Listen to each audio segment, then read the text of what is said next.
social media influencers identified by most Filipinos internet survey as an overwhelming majority also agree fake news is a problem that should be addressed in the Philippines.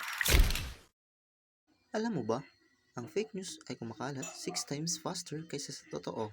Hindi siya joke. Sa bilis ng share button, isang click lang, viral na ang sinungalingan. So paano mo malalaman kung fake o totoo ang nakita mo o nabasa mo online? May 3 paraan para alam mo na fake news ito.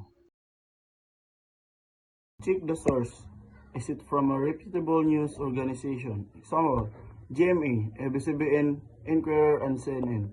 Fake news often come from websites with strange URLs or unofficial-looking pages.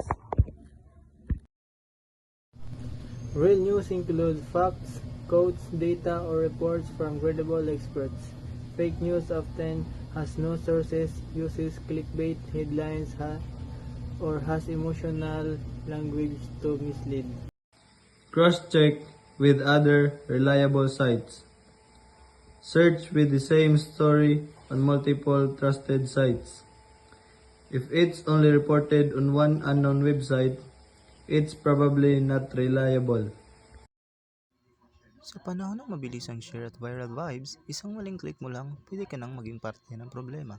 So next time you read something crazy online, pause, think, at fact check.